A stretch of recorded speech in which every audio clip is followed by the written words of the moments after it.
Hello and welcome to another episode of the Tired F1 Pod. We are back. We are ready to kick off the second half of 2024. Shez, how are you doing?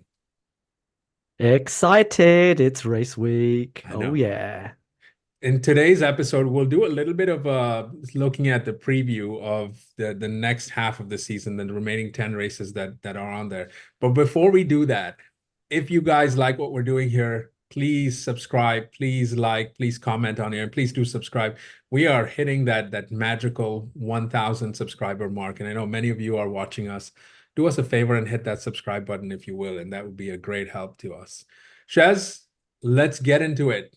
All right. We Do have it. we have had a surprisingly exciting first half of the season. Not one that you and I predicted when we got on here before the start of the season and said, "Oh wow, this is going to be a Max runaway train." Max hasn't won a race in how many ever races he has going into his home race now. So I think there's a lot to be excited about it, what's going to happen down at Zandvoort. But there are so many question marks. So I thought we could take a little bit of a broader view on what these next 10 races be and be looking at, right? And let's start with this. I want to ask you for the three things you're looking for in these next 10 races. What are you looking for that you're kind of pinning down your hopes on? Maybe it's a race, maybe it's the championships, maybe it is the driver market such that there's only a couple of seats left open. But what is it that you're looking for? And I'd love to share my top three things as well, and then we'll go back and forth and see what our viewers think. And those of you that are watching us, please feel free to chime in. Let us know if you have anything on your minds too. So Shez, let's start here. Give me one thing, one of the three things that you're looking forward to in the upcoming 10 races. I guess I think the first thing is that you're right. This was such a dominant, dare I say it, boring season to start with. When we were in Bahrain, our video for that, our video review for that was literally entitled "Dominant," and I think we all thought we were just going to head off and have a repeat of 2023. So to have um, a battle at every race, I think that in and of itself is exciting. As I've said before, I don't mind if Max Verstappen wins every race from now until the end of the season. I just want him to have to work for it. And we've certainly had that, haven't we? But now that you've had that little, okay, we've got some race wins in jeopardy. We've got some storylines within a race. Inevitably we'll get excited about potentially having a championship battle as well. And strangely, it's been McLaren and Lando that have been the main hope for a different champion within this championship. And I have to say, we I've said on this channel before that watching Lando race is like watching him learn in real time how to battle within a championship, how to race Max Verstappen specifically. And sometimes I wish that actually it was a different driver, um, maybe even a different team, in that position, because I think we just have much more exciting battles, fewer mistakes, a much more seasoned approach to this. But I guess one of the things I do want to see is, does Lando come back after the summer break? Does he come back not just refreshed, but does he come back with the experiences that he's had so far? Are they now ingrained? Has he learned from them so he won't do them again? And by the same token, are McLaren going to mop up some of the mistakes that they have made from both an operational and a strategic point of view to allow him to actually capitalize on some of those? And then within that, because there's more within that McLaren Lando thing, is actually, is it Lando that's going to be the main protagonist here? Is Oscar actually going to start growing more? Is the luck going to be more on his side? Because it hasn't been up until this point, right? Um, the last couple of races, he's had a bit more going for him, and he's capitalized on that. He won in Hungary. He was, you know, when we were in Belgium, again, he was the driver that was up there gunning for it. So I really want to see is Lando going to be able to really, really challenge for that Yeah. driver championship, Yeah. or I agree. is he going to falter as he has so far this season? Yeah, I think that's such a fair point. We've come on here so many times. I think back to our discussion post Austria, not just after the race, but a couple of days removed from the incident that Lando and Max had, kind of wondering if Lando could have done this better, right? And we've seen, I think in some ways, what you're describing is you're hoping for Lando to sort of blossom into a Leclerc racing Max, right? Because we've come on here and said that there's probably only a couple drivers that can actually beat Max in terms of overtaking him, and then that's Charles and Lewis. And of course, we can debate that at a different time. But the reality is, I think what you're hoping for is Lando will come back ready to kind of use some of those tricks that the other two drivers have had in their book to kind of overtake Max on track if needed. And I think you're right with McLaren. I think that they are just as culpable as Lando is in giving up as many points as they have. And arguably that championship gap between Max and Lando could have been much, much smaller had they made better calls as well. And so I think the real question is, can Lando take the championship fight to Max or not? I think sitting here right now, it's really hard to predict against Max, because I think even if he doesn't win most of the upcoming races, I think he'll do just about enough to make sure that he is secure in that championship. And barring anything drastic going on, maybe some DNF, some bad luck, and it would take quite the string of and sort of sequence of events to happen for that to happen. But I think it'd be interesting if we get to Abu But Dhabi, right? And it's tight, right? I think that'd be interesting. I'd love to kind of get there with maybe just a 20 so, point gap or something there, and be like pretty interesting. so what this looks like to me is like a weird repeat of the 2012 season, Hmm. where you had Fernando Alonso had started off the season strongly. He'd had three wins. But where did he win? He won in Malaysia. He won in Europe at Valencia, and then he won in Germany. And then he was fighting a rearguard battle because Ferrari just didn't have the car. But the difference here is that, number one, in 2012, Ferrari were operationally and strategically absolutely bulletproof. It was the Hmm. it was the it was a weird season. They had a car that didn't really have the goods, but from a team point of view, they were absolutely brilliant. Whereas Red Bull really weren't. They made a lot of errors. They had big reliability problems. I think Sebastian Vettel's alternator failed three times that season. But the other big thing is that in 2012, Sebastian Vettel was already a two-time world champ, right? He'd already won in 2010. He'd already won the championship in 2011.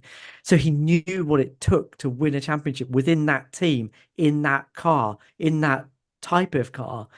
And that's the thing that we don't really have here. Number one, the Red Bull in the second half of the season is probably still on balance the strongest car overall, right? It's probably the car that if you had to put your money on who's going to get pole, who's going to win a race, you're still going to say it's going to be Max on pole, Max to win a race, pretty much most races.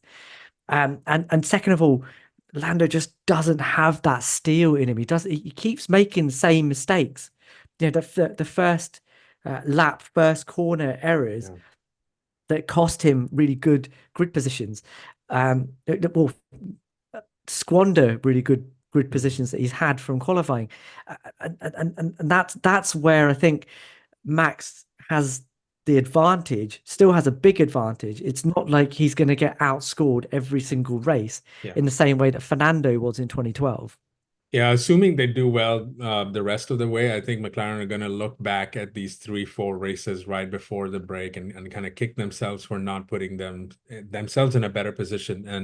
And I think there are a lot of unknowns coming out of the summer break. I think one of the beauties of having a 4 week long break in which 2 weeks you're absolutely supposed to shut down is it creates a bit of an unknown, right? We don't quite know what the Red Bull is going to look like. I mean, we can still argue that they will be the quickest car on balance, and given the rest of the way. But Helmut Marko himself has indicated that they might have hit sort of a ceiling, and they haven't quite managed to kind of move this new concept to the max, right? And no pun intended there, but let's move this forward too, because one of my three things is the recent discovery of form that Mercedes have had. Your team, right? I mean, I'm saying that tongue in cheek, They're not my not your team. team, not your team. Okay, but I've been really impressed with kind of seeing where they're at, and their body language and their quotes and everything that they're putting out seems to suggest that they can really take the fight to not just McLaren, but to Red Bull and win consistently. I mean, they won the Belgian Grand Prix on merit, whether you want to say George won it or Lewis won it, they won it on merit. They won on merit in Silverstone, and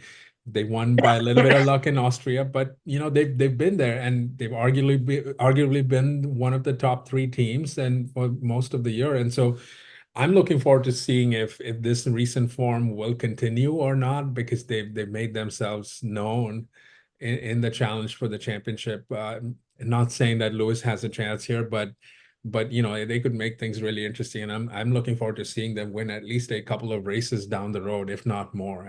I'd be really surprised if we complete these remaining 10 races and Mercedes somehow don't win, unless it's a fluky thing or something totally unknown that happens there. I'm fully expecting them to win at least a third of the races from the remaining 10.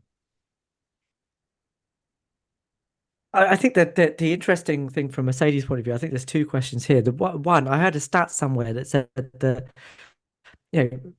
Lewis is currently 127 points behind Max in the Drivers' Championship, right? Um, and I think Max is out of reach for Lewis in terms of a driver's title. But could he get second? Could he take Lando for second in the championship? Could George potentially take Lando for second in the championship? Like the points difference between the two Mercedes drivers is not massive, and it's swung.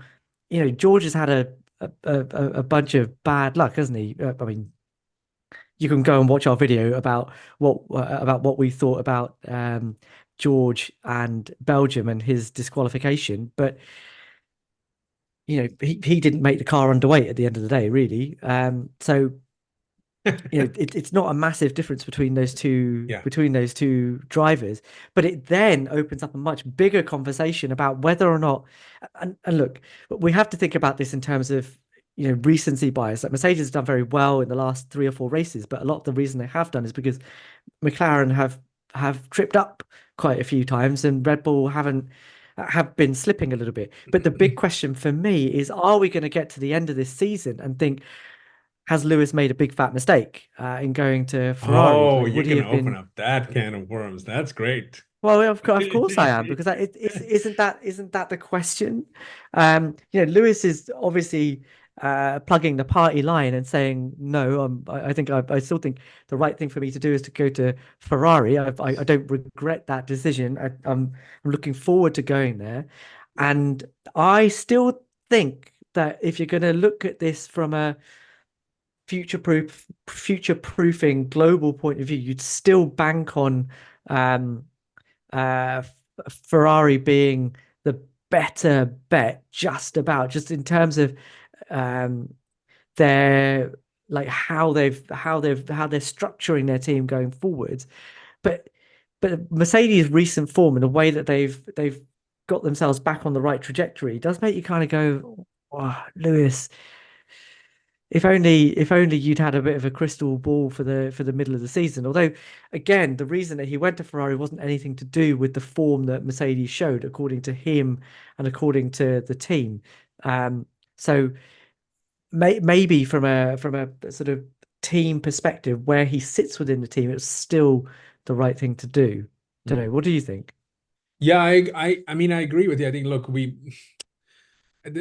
there's going to be a lot of waffling on this, right? And the reality is we don't know if it's the right decision until we get there. And there's no way to know that. And even the way the next season goes, you have no idea. I mean, Ferrari seem to have hot starts, and then they kind of lose their way somewhere in the middle, and then they've usually closed out at least last year they closed out pretty well. So I think I'm not sure. I mean, look, 6 races ago we were questioning how soon Lewis Hamilton could get out of his current Mercedes contract and maybe join Ferrari even a year earlier, right? So it's not surprising that we've come into the summer break and at the end of it now saying, wow, geez, is this a mistake or not? And I'm sure we'll go back and forth on this.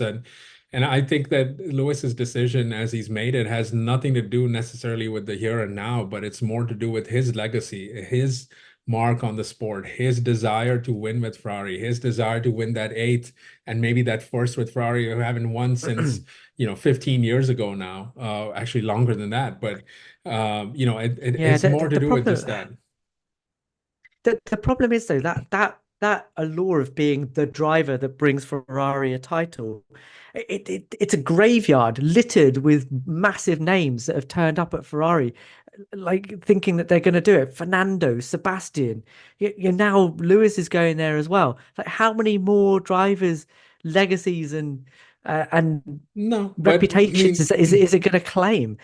And is it more important to win the eighth than it is to go to Ferrari and prove some point? yeah. I don't know. Well, I'm still not. I still think overall it's the right thing to do to go to Ferrari, given what Mercedes has planned for its driver lineup. I totally get that. And I think that's the right move. But from a pure performance point of view, I don't know, man. Like Merck seem to have the potential to get themselves out of a hole much you better than are Ferrari do, you are speaking like a even with homer. Fred at the helm. This is true Homer talk coming from you now. That's exactly what's happening here, which is you were the one who was so excited when Lewis signed up to go to Ferrari, and all of y'all, all of the Lewis Hamilton fan following was there, and then four tough races. And look, at the end of Monaco, you guys were ready to put Lewis in that red suit. You were ready to do that. So don't give me that. Like, yes, they've had a bad run here lately, but look, I'm not getting into the mind of Lewis Hamilton, right? But I'm sort of interpreting what he has set out there. And this decision has, yes, a lot to do with Ferrari, but it also has a lot to do with Mercedes, who evidently didn't want him for more than 2 years, maybe a year, right? There was an option there, right? So there's a little bit of that as Hmm. well. And actually you've set me up very well for my second thing to look forward to, which is what happens with that Lewis Hamilton seat. And I think this is one of the most I would rate this as the most fascinating off track news slash incident slash whatever's going to happen now, right? Because it is clear that that open seat it belongs to Max if he wants it. It is evidently clear now at this point that Toto Wolff is doing nothing but waiting for Max, because Max has said, he sort of said no publicly, but it's clear that he hasn't said no privately, right? Like that option seems to be there because the door is not fully shut. And Toto Wolff has the luxury and benefit of waiting to see what happens, because Kimi Antonelli, as has Ollie Behrman, struggled a little bit this year in F2. And look, you can kind of pencil it down to many different things, but the reality is no one would argue with Kimi staying another year in F2, or maybe taking on some kind of junior seat. And I know it would take a lot of moving pieces around, so that's slightly unrealistic. But if that seat is open, the only reason it's open now is because Max still has a slight. He's left the door open for that, and I'm going to be interested to see. Look, these 2, 3 races, right? Like Zandvoort, Monza. What's coming after that? Is it Baku? I think it's Baku, right? Right after that. Whatever these first 3, 4 races are, if Red Bull have a poor showing, right? And if they seem like they're out of it, and Max is still doing what he needs to do to win the championship, so that's aside. But he's smart enough to read the tea leaves and sort of look ahead and see what's happening. And I think that Mercedes seat for 25 looks really good. We don't know what's going to happen in 26. Let's just be honest about it. We have no idea. Yes, Mercedes are primed to be successful there, but that 25-year window is definitely open for Max to go in there and win. So I'd be interested to see if that happens or not in the next 10 races. Yeah, I mean that seat is crazy, isn't it? Because it's true. There's potentially three drivers for two seats. Who would have thought that when Lewis Hamilton decided to leave in January? Because honestly, this whole seat is it Mind-boggling. puts my head in a complete swim. It's like I just don't. There's so many angles to it. The first is that we've said it on this channel before that Max Verstappen wants two things from a team. He wants team harmony and he wants a fast car. And currently he's getting neither of those things from Red Bull. Yes, he probably still has the fastest car, but he's having to really work for it now. Like it's not coming like the It's not snap even of a that finger they, as it was. but it's not even that, just they don't look like the quickest car every. And you Yeah, can't tell yeah, me the next 10 yeah. races they're going to be the And quickest car. then Now circuits, and yeah. then you're hearing right, and then you're hearing Pierre Vacher saying talking about asymptotic development, i.e., they are reaching the ceiling of development. Like there isn't anything more that they can get out of the car to get it better. They've got Jonathan Wheatley, they're the keystone to making them so good operationally, leaving for Audi.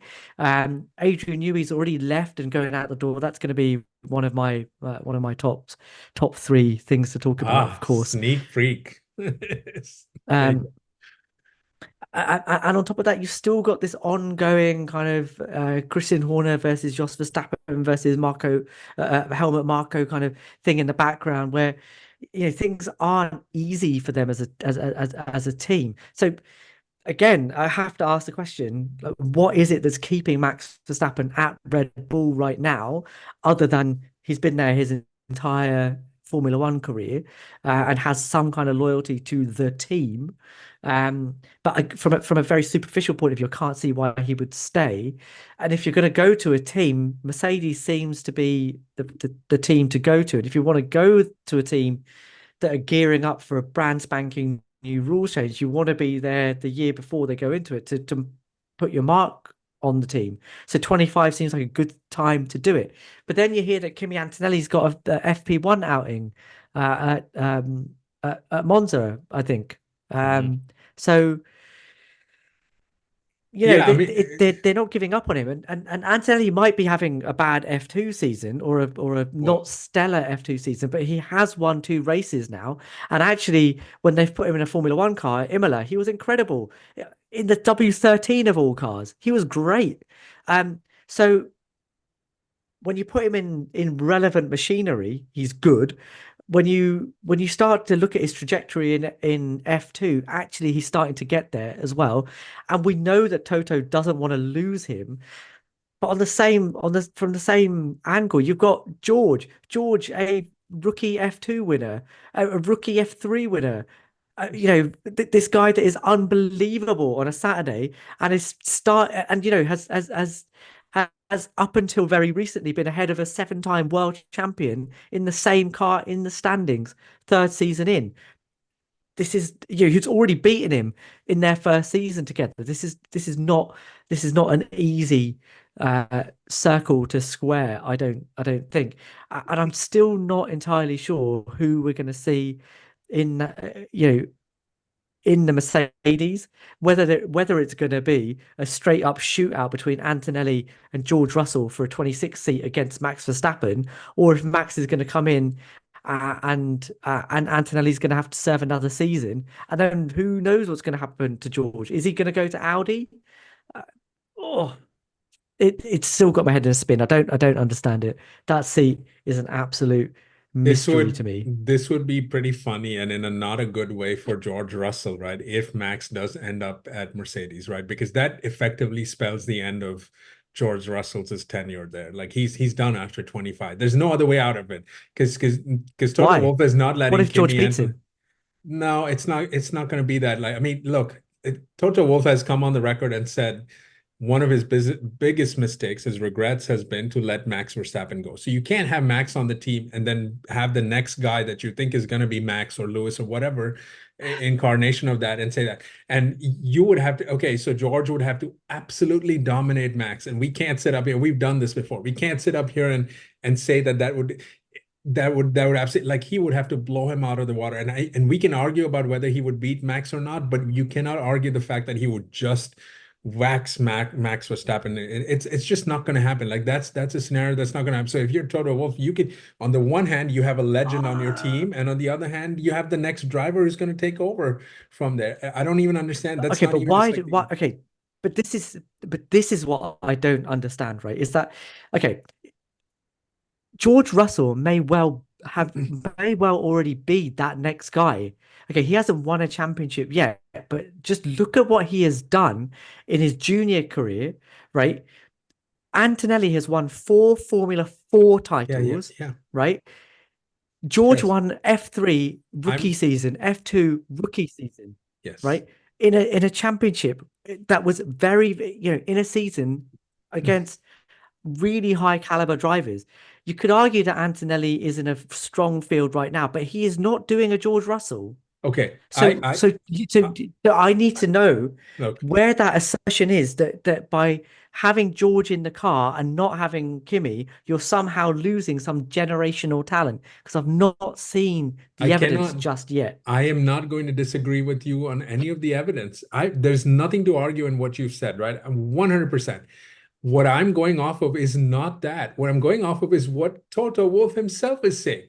He has been the one openly flirting with Max since the Lewis Hamilton decision happened. He has said things to stir things up at Red Bull. So that is actively going after Max. On the other hand, he has talked Kimi Antonelli up, and after then, of course, walking it back to say, okay, well, this guy's the prodigal son. That's the next coming of Lewis Hamilton, Max Verstappen, whoever, Ayrton Senna. You name the name there, whatever. He has been the one to say it's not you or me. It's not either of us that are doing this. He is But the one he saying has that. also, He has enough data in but front of him to he know, has and he also is looking recently forward. said that he's not ready for. Now he's saying He's that. also said that he's not ready for But the only reason for correct, that is because he wants correct. Max to join. Like that's another way of letting it Max know. Or because Why? Kimi isn't doing well enough So in what is the plan F2. now? So what is the plan now? They didn't offer Carlos anything. Keep your Evident, keep evidently he didn't offer. So if that was what you were gonna say, fine, we're gonna keep Kimmy back for another year, whatever. Give Carlos the seat. Give it to him. Let him race for a year and then come back. The only reason you didn't want to sign Carlos is because you knew there was a chance, maybe a 5% chance. Maybe just put it at that.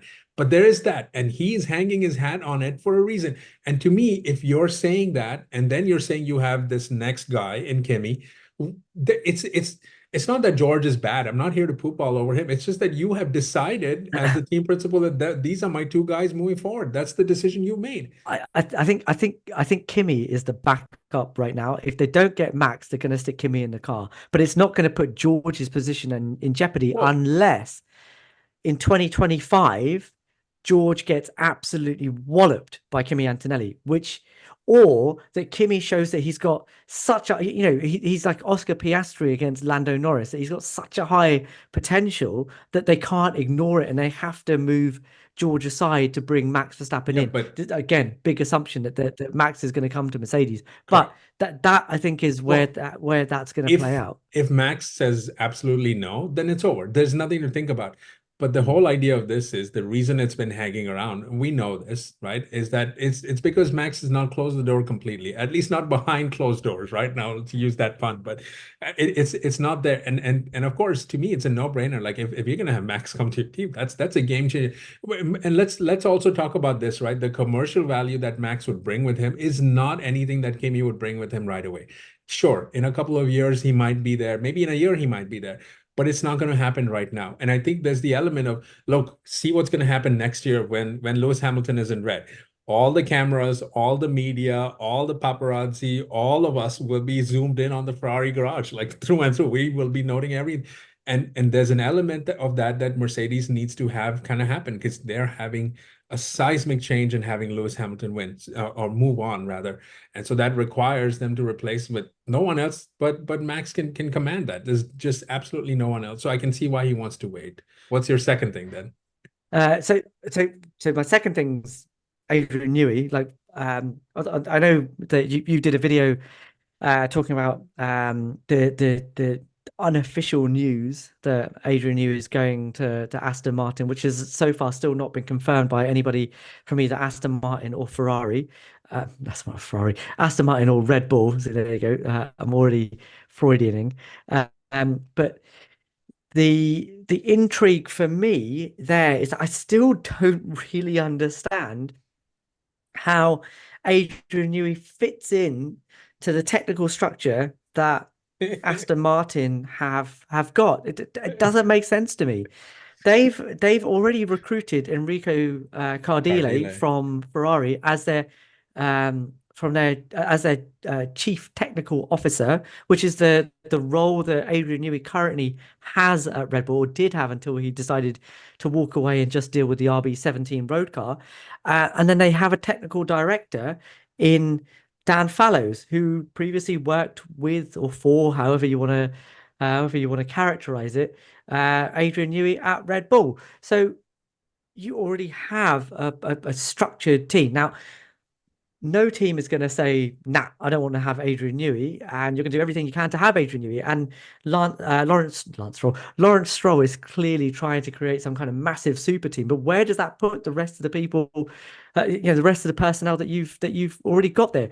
Cardile reportedly left Ferrari because he didn't like the fact that they were chasing Adrian Newey so hard. So I just don't understand how that whole thing, how that whole thing marries up.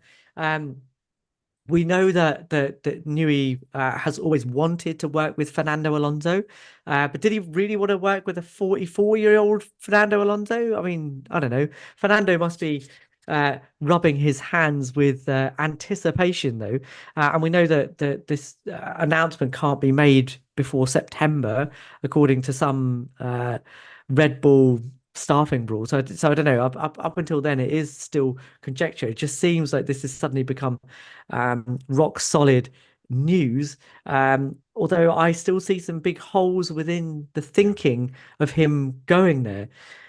Newey himself might be thinking, okay, well, I don't need to move very far, and the facilities they've got are amazing, and I get to work with Fernando Alonso, and they're telling me that I've got a blank check and I can do what the heck I want. And maybe that's what he wants to do.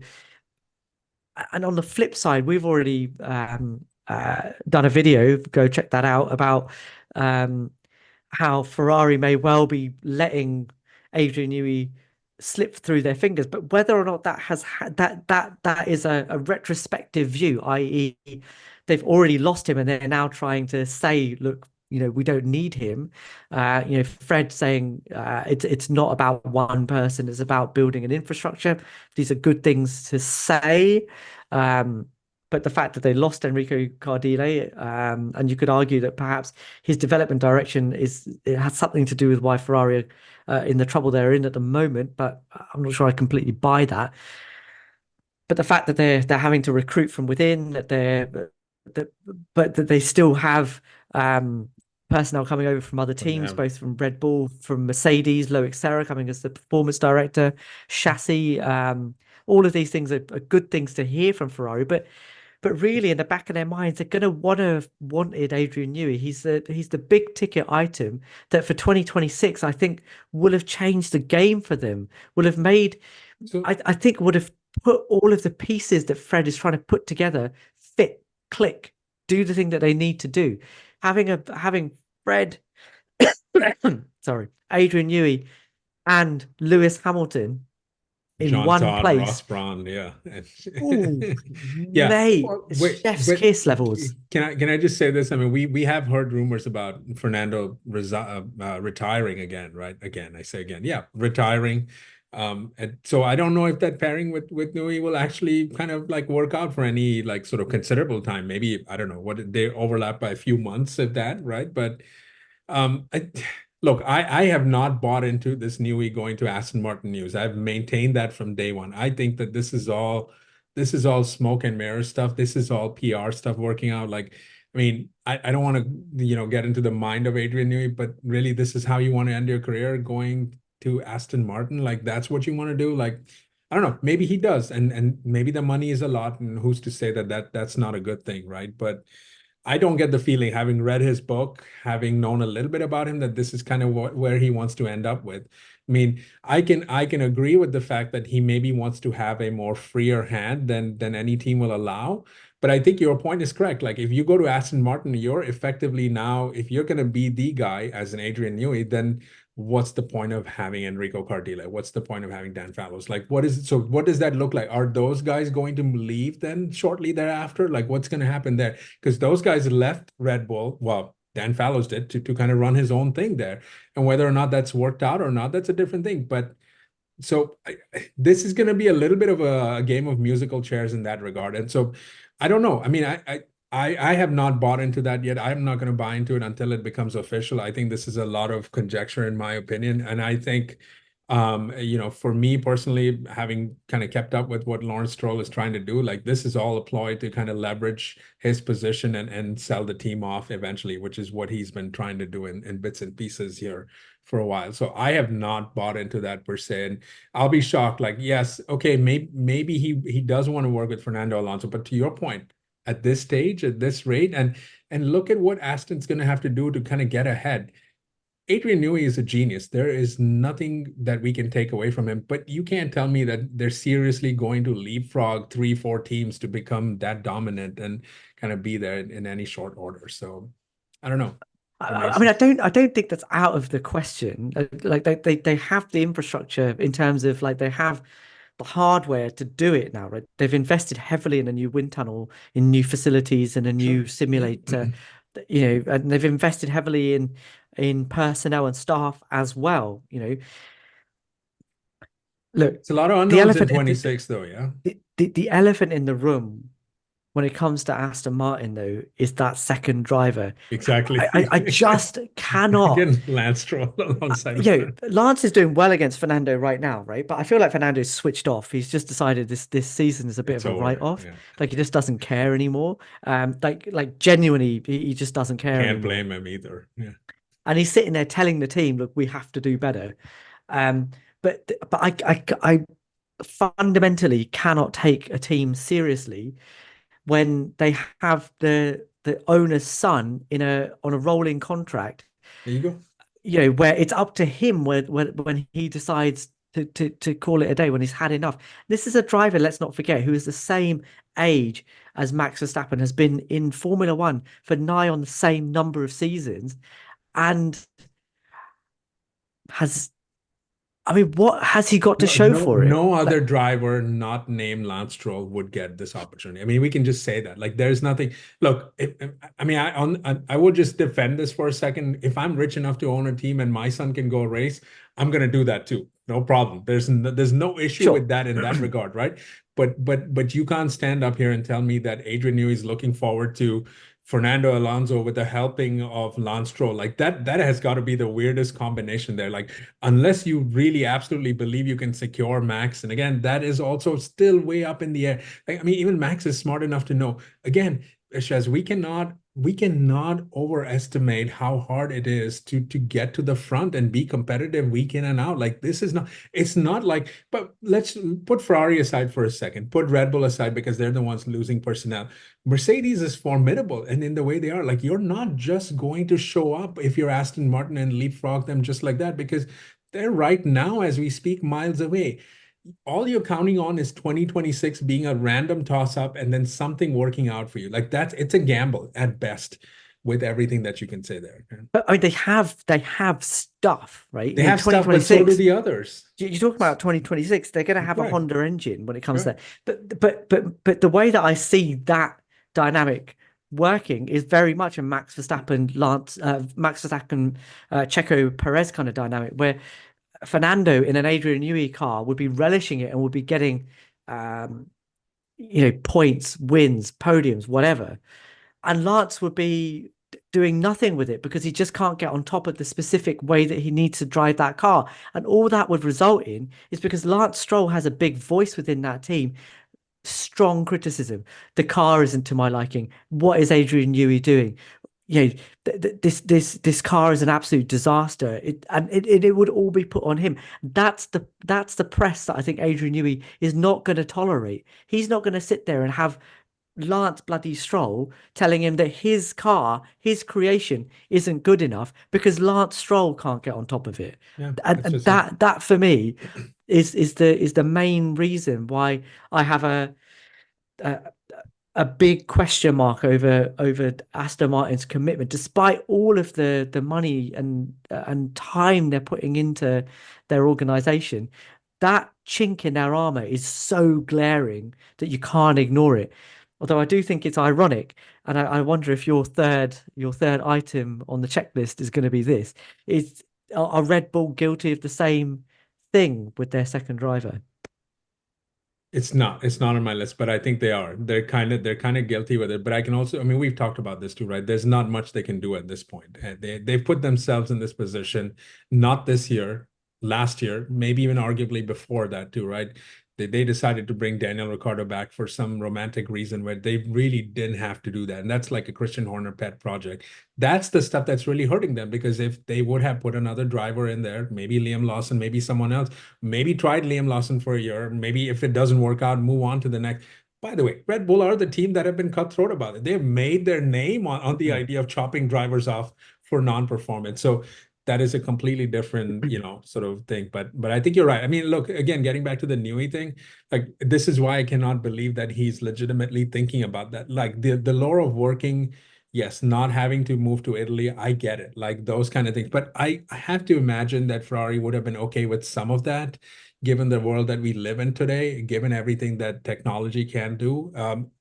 They've done it before. They've done They it have before. done, they have They've done it done it before. before. John So Barnard had the Guildford Technical there you Office, go. I was just and gonna say he that, just but worked out of Guildford, that said, and they didn't have Zoom back then. it seems to me like they, between Newey and Ferrari, they cannot come to a consensus on the pecking order. And I think if they just sat, and Fred Vasseur doesn't seem like the kind of guy who you couldn't work things out with. And I think the two of them can get in a room and figure this out. This can still happen.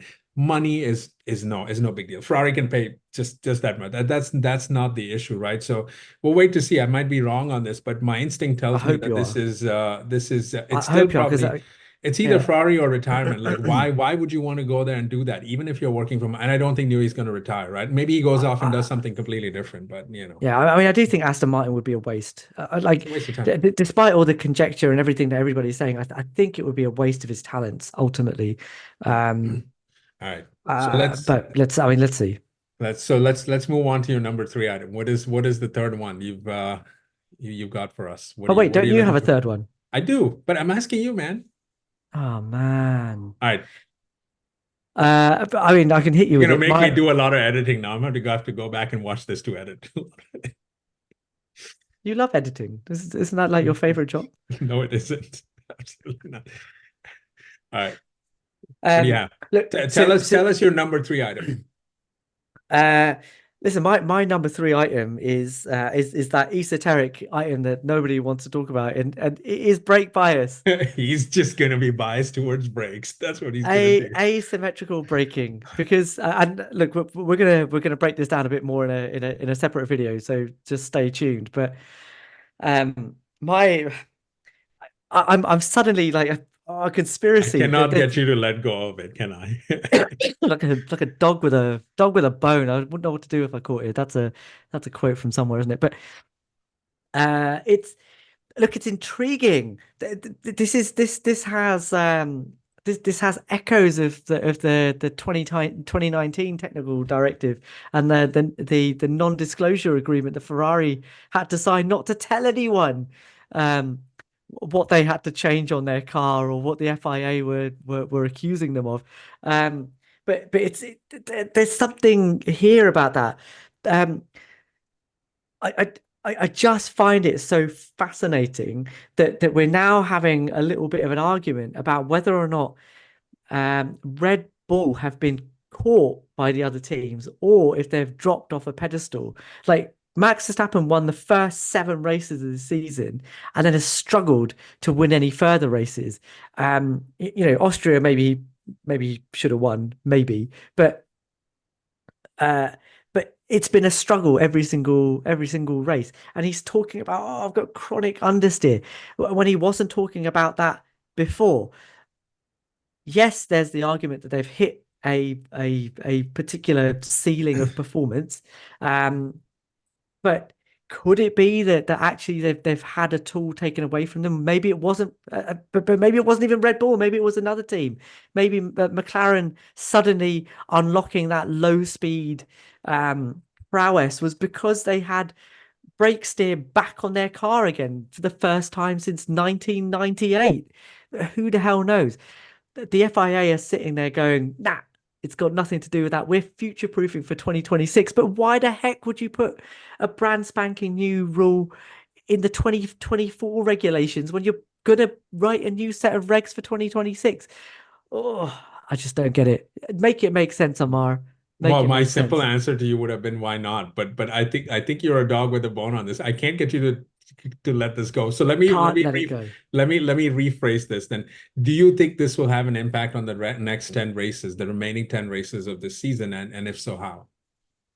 Well, yeah. Look, if it's not okay, I think there's three scenarios here. Oh my God. Let's One go. is that the FIA are telling the truth, Top three and that list. it is just them future proofing for 2026. And like we said, they needed a super majority at least to put this amendment in the rules. It's not a technical directive; it is an actual change in the rules.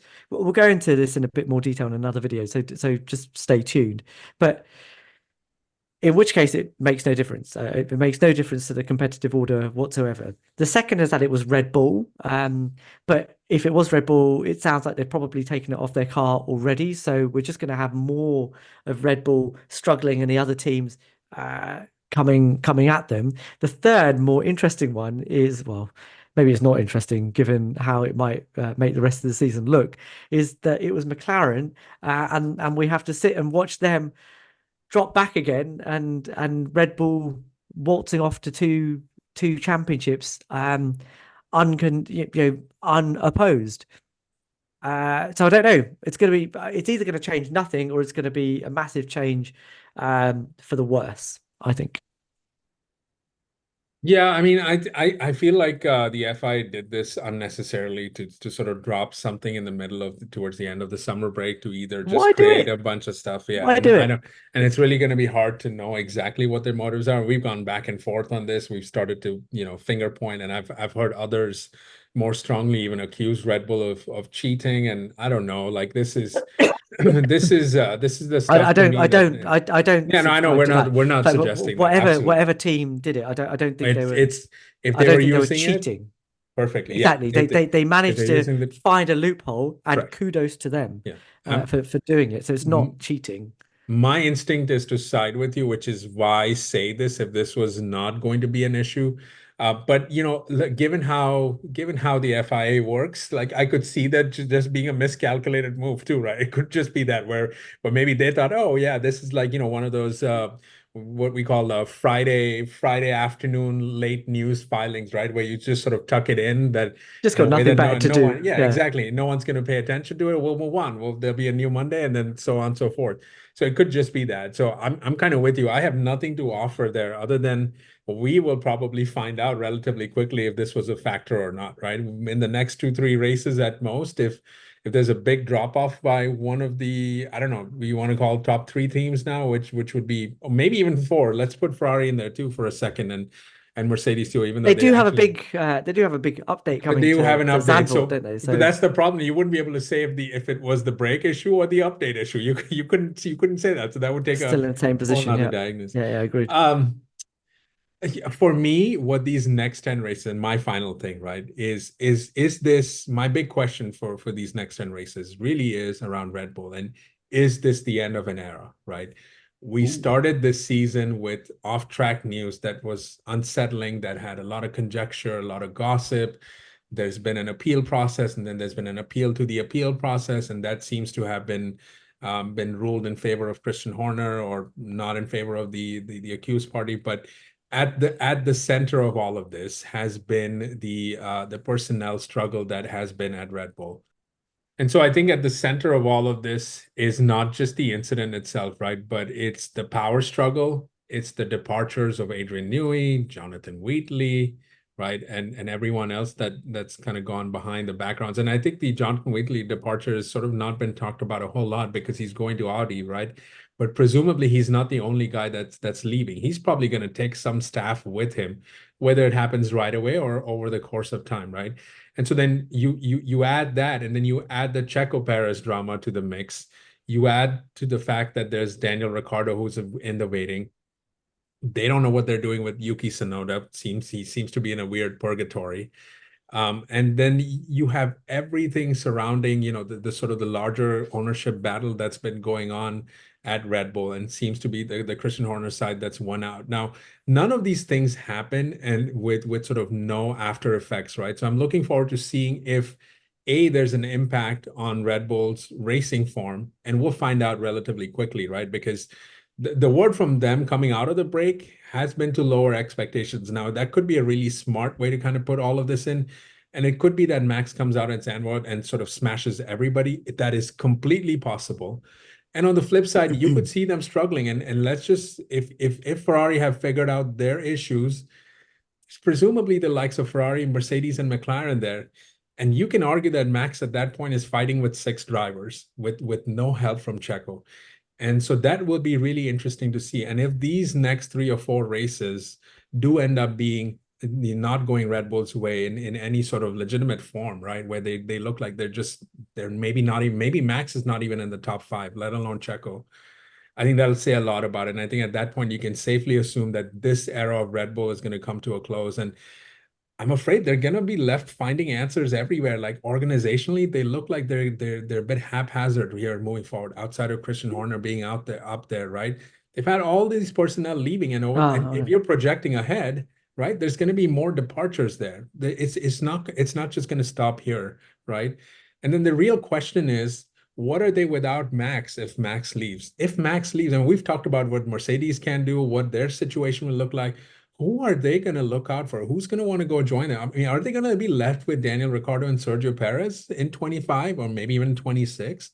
And I think that's a very fascinating thing, because Max leaving would be an absolute blow to them. It's over for them at that point. So I'm looking forward to seeing what that means. Look, I mean, for me, Red Bull are already on a downward trajectory because, look, the stalwart that they have had since 2006 is Adrian Newey. He has been there from the very, very beginning.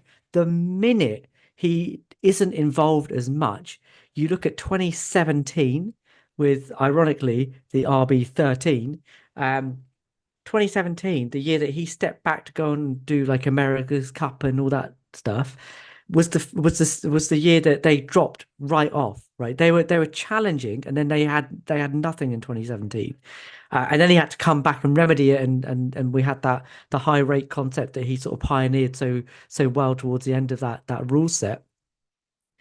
And then as soon as he's backed off again, now he's announced that he's leaving. Suddenly, poof, they're nowhere again, and they can't seem to get on top of this relationship between their mechanical package and their aero package, and it's causing them a big problem. So that has already happened.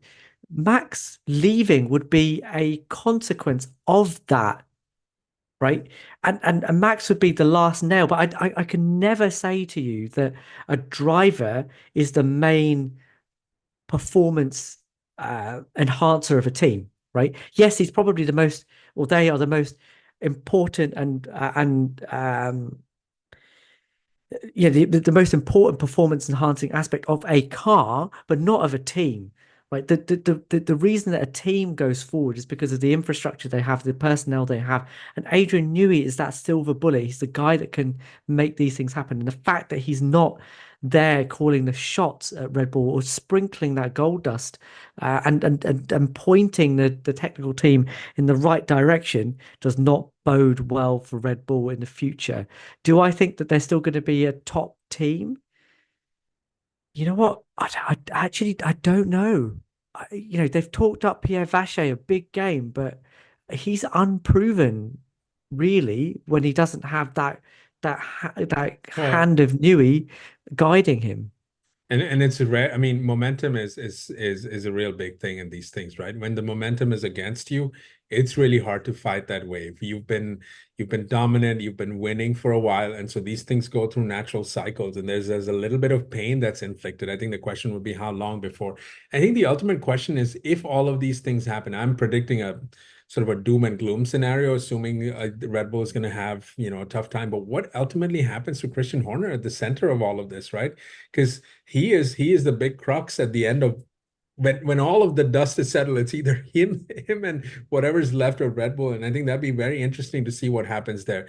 Now, I'm certainly not, I just want to add that not predicting doom and gloom per se, but I'm not wishing for that. But I think they seem on this very shaky ground where it can go either way. Like it is just a matter of maybe the wind blowing a certain direction and this could go wrong. And look, Shez, I'm again, we're one DNF away in these next three races from this becoming a compelling fight, right? There are sprint races to come. I mean, it's 10 races. It's not impossible for Lando to challenge Max. Of course, a lot would need to happen, but it's not impossible. You throw in a DNF here, it changes things completely. So I'm not suggesting, again, if we're going to bet money today, we're not going to be able to bet against Max, and that's for sure. But you just know stranger things have happened, before. So there's that. Okay. What do you give me one bold prediction, Shez, because I want to go into the next 10 races with something bold. Give me something to look forward to. Give me a prediction. Be Nostradamus here and tell us what's going to happen that we haven't thought about yet. Okay, unsurprisingly, it's going to be a Lewis Hamilton thing. I think that Lewis Hamilton is going to overhaul the qualifying deficit to George Russell. I think the car has been sufficiently developed now to the point where he can exploit it the way that he wants to exploit it, and brake late and turn in. But he's also adapted his style a little bit to just not be quite as aggressive on the brake pedal and unsettle the rear of the car in the way that he has been up until now. So that's my bold prediction. Lewis Hamilton to come out on top in the Mercedes-Benz qualifying head-to-head 2024. Wow. Yeah, this brings full circle the George versus Lewis Hamilton topic. You want to predict how many more, I mean, what's the qualifying head-to-head going to be 10, at the end of this? I mean, okay, let's just say for the next 10 races, do you think it's wipes the floor, right? It's 24 races, right? I think it's going to be something like, I don't know. No, forget the last whatever, 14 races. 13, 11. Yeah. 13, 11.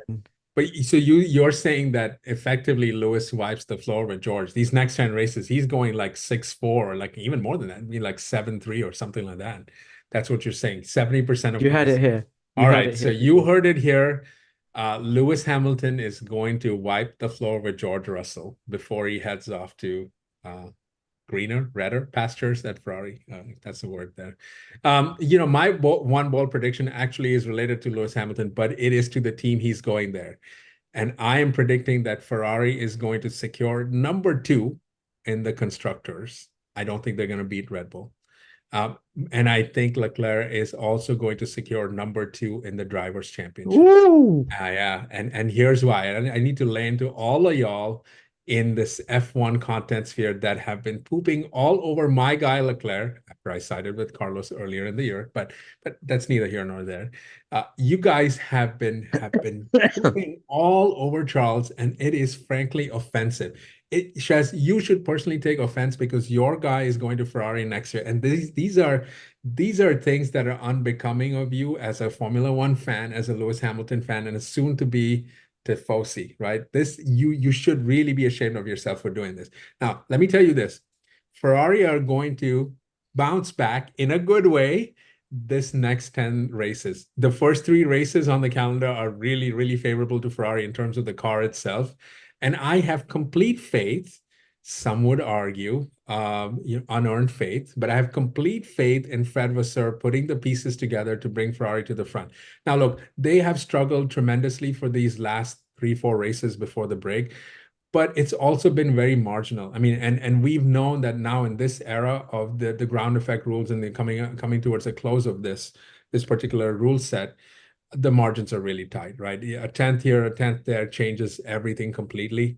We don't know how the brake bias thing is going to work out. Did I interest you there, right? If one of your 2 teams, alleged teams, is affected by this, that puts Ferrari back in the mix. And look, I'm not predicting that Ferrari can take over Red Bull, but they will certainly secure the number 2 standing, which is kind of where they belong, where they started the season with.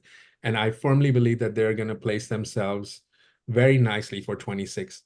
I also believe that when given the right car, and we've talked about this over and over again, Leclerc has been the only one outside of Lewis Hamilton in 21, but we're talking about, this new rule set. But Leclerc has been the only one in this rule set to give Max the appropriate challenge, not over one or two races, but over a chunk of the season. When you look at their racing, Leclerc has had a very good sort of toe-to-toe record with him, even overtaken him literally, and then just by way of racing, been very smart racing with Max. And I don't think that we rate that accurately enough. Yes, it's easy to point out the mistakes. Yes, it's easy to point out all the, some of the stupidity that goes on, but that is not just a factor of the driver himself. The team around him has had more head-scratching moments than one can count on two hands, right? So that's been the case. And so I'm not here to take any crap from anyone saying he's the modern day John Alesi or whatever. Stop it with that. Like, you can do that when he retires. Don't name call him until then. But he is going to show that he can bring Ferrari to the fore, and he's going to make himself ready for the eventual challenge, which will be going up against Lewis Hamilton in 25 and then beyond. Ammar, I would say I have nothing to be ashamed of, because what you're describing is exactly what I think will happen. And the operative statement is when he has the right car. The problem that Charles has is when the car isn't good enough, he drops off precipitously. He has a major problem in getting results. In the early part of the season, when the car wasn't quite there, it was Carlos that was getting the results. That should not be happening. Charles should not have any trouble dealing with Carlos Sainz Jr. I'm sorry, but that's not good enough. And I don't have an issue with the mistakes. The mistakes, I know why they happen. I also understand that, it's not the job of the driver to be calling the shots, calling the strategy from the cockpit. That's not going to win you a drivers or a constructors championship. Because if the strategy is that bad from the pit wall that you're having to call it yourself, it's not good enough to win you titles and championships. I'm sorry, but that's just the way it is. But my major problem with Charles is how badly he drops off in performance when the car isn't good enough, and that is something that he needs to deal with. He is a racist. But it's not like, man. but that's exacerbated by the fact that Ferrari themselves have dropped off. When no, man, it's not. You're driving a bouncy car like that. You tell me who's going to be able to race with that? Lewis Hamilton struggled with it when Mercedes. Lewis struggled with it, but he was never that far off from George, right? He was never so far away from George that he was in another postcode, right? Look at what happened when the car didn't suit him in Spain last year. Carlos Sainz stuck it on the podium. Charles couldn't get it into the top 10. I understand that, but that's looking at the result. That never happens. That never happens. That is a byproduct of trying too much. I mean, the only thing you can accurately accuse him of is trying to do too much. He said himself that he couldn't get on with the car, right? That's a problem. Yeah, he couldn't get on with the car. Problem. He said that there's nothing wrong with that. Correct. Even Lewis Hamilton has admitted to not even when Lewis couldn't, mate. Even when Lewis couldn't get on with the car, he was still finishing the car. No one is saying that in the points. These are all. Charles can't even do that. These are all results by degrees, right? Lewis Hamilton has the might, the insight, the smartness of a team like Mercedes, who can pull out strategy calls. I mean, look at what they did in Belgium. Look at what they did everywhere else. They can pull these things out. Ferrari as a team are not being set up. You put Charles in that seat, listen, buddy, he's going to behave the same way too. Mate, don't buddy me. Don't live in denial, right? Like, I am not living in denial. This is a prediction going forward. Charles has quality. Yeah, but if the car is amazing and he finishes second in the championship, then no one's predicted anything other than that. If the car is rubbish and he finishes second, then it's against form. The car cannot be rubbish. If the car is rubbish, it's not going to finish ahead of Checo Perez. It's just not even going to work. If it's got flaws that can be ironed out, but it doesn't fit what Charles wants, he will not. Let's level set here. That position. Let's level set here a bit. It is easy for us to complain about a driver not making mistakes and not doing the things we expect him to do. It's not the mistakes. It's not the mistakes. Okay, or not doing the things he should be doing. It's very easy for Carlos is operating from a strength of house money, man. He doesn't care anymore. He is fine. But Carlos is not the driver, as you said, you would go hunt for a championship with. Leclerc is there, much like Max is there, much like Lewis is there to win championships. And Leclerc is more like Max in that regard. Like who gives a crap about where you finish if you cannot finish in the top three? Now you can argue that that is a bad idea. That's not how he should be thinking. That's the thing he's come out and said that, look, I've been trying to do too much and that's caused mistakes and I shouldn't do that. And I should come back and just get whatever I can on weekends when the car isn't there.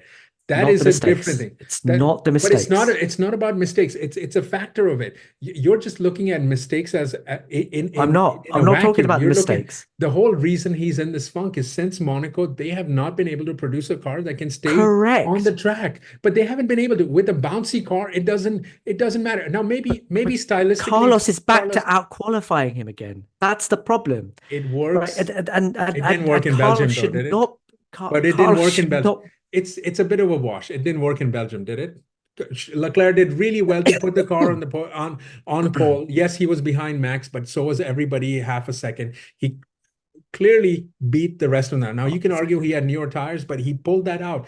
Look, you're gonna get these. You're gonna get moments where they're gonna be the highs are gonna be high and the lows are gonna be low. And I think we can accurately That's not how suggest you win a that. championship. But okay, that's fine. That's That's not how fine. you I win a didn't. I championship. didn't look. I'm not arguing that he's going to win the championship. I didn't say that.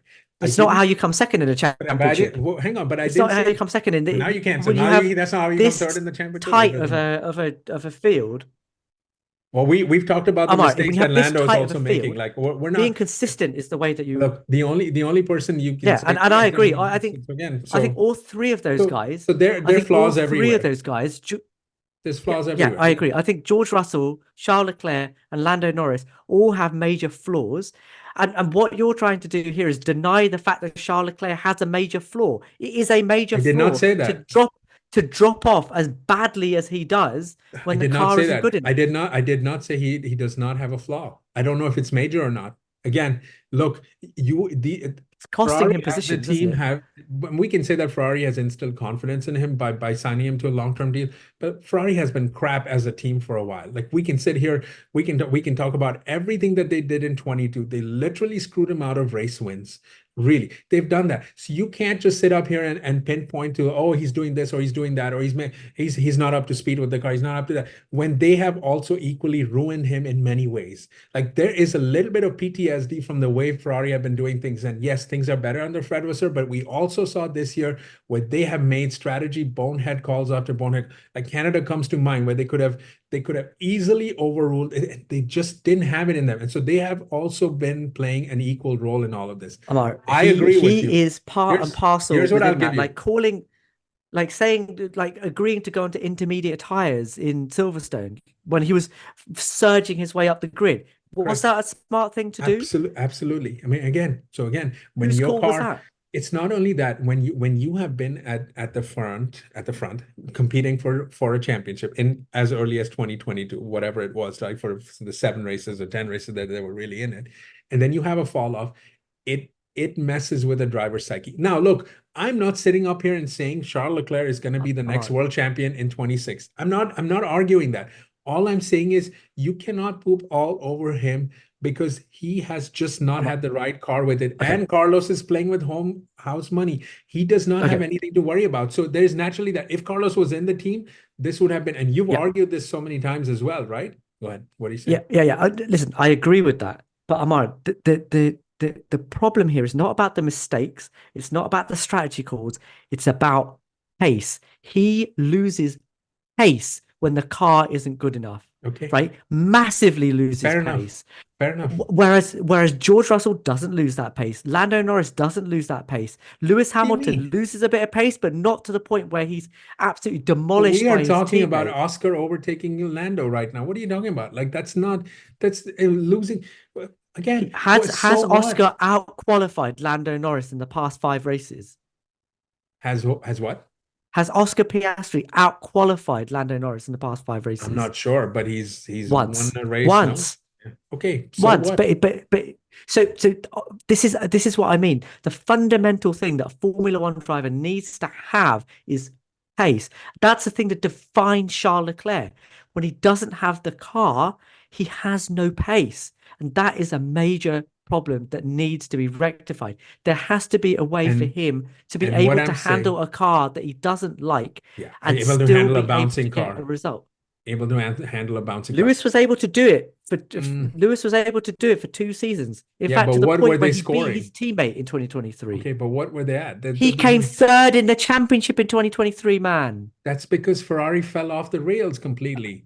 Mate, in a bouncing car, he came third in the Yes, but championship. that's how flawed Ferrari have been. Like you can't discount. So Ah, all you're saying is, oh, Mercedes had a bouncy car, but Ferrari had an excellent race championship winning car, and they they they just had the drivers screwed it second up fastest car at the end of the season in at the 2023. end of the season. At the end Correct. of, but not the whole Correct. season. But not the whole season.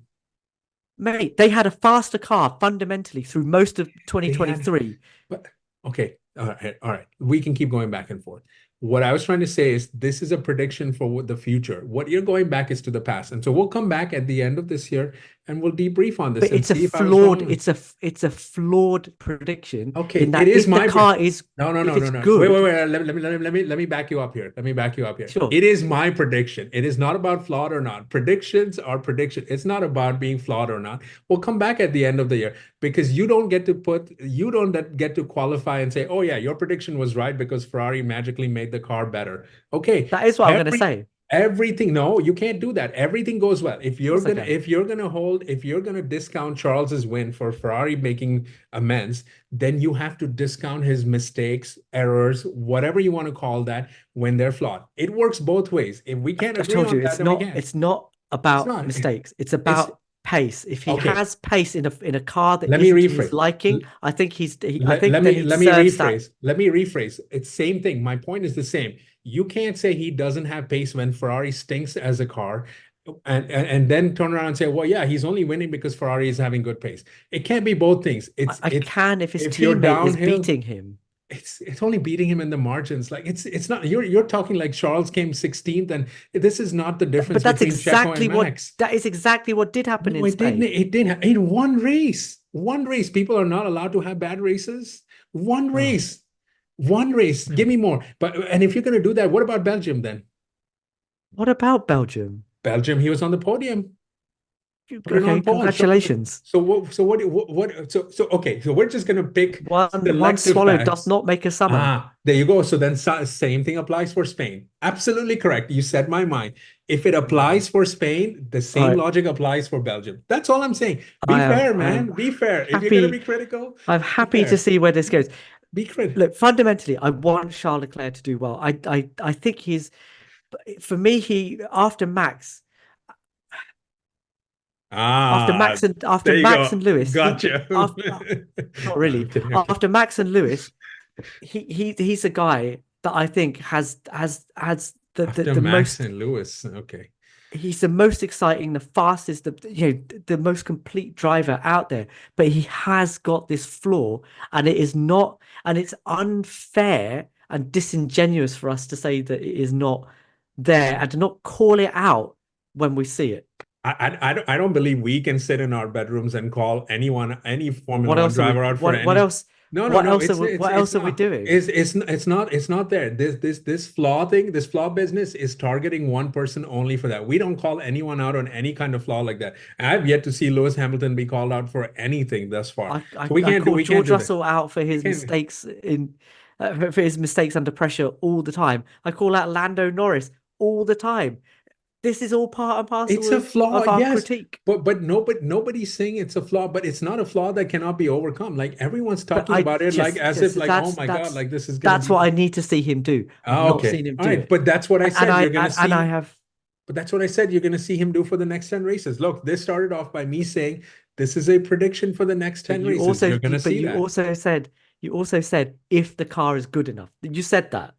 Well, it's marginally, right? It's in degrees, right? If Ferrari has lost its concept and it's lost its way, if Ferrari is like Aston Martin, like I'm not going to sit up here. You're going to sit up here and say Fernando Alonso is to be blamed for all of Aston Martin's woes? No, absolutely not. He's getting beat by Lance Stroll, but nobody in their right mind actually believes that Lance has got the better way of kind of driving, or he's the lead. So we can't do that stuff.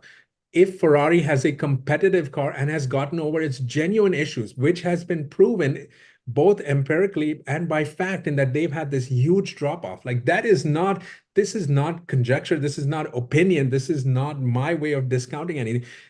If Ferrari have managed to overcome their porpoising issues, I can't believe I'm saying this in 24, then I think it'll happen. If they're in the ballpark is all I'm saying, Shez. I'm not saying that they're better than Red Bull or they're the quickest car. I'm just saying they've managed to get over their silly issues. That's all. Let's see. I need to see a bit more from All Charles, right, is all I'm going to say. so Shez is not convinced, but all of you that are watching us, thank you for watching. This is a long one. Please give us your feedback. What are some things that you're looking forward to in the next 10 races? Do you think that my prediction of Charles coming second is completely unhinged? I'm sure many of you will tell me that you've lost your brain cells listening to me, for which I say you're welcome.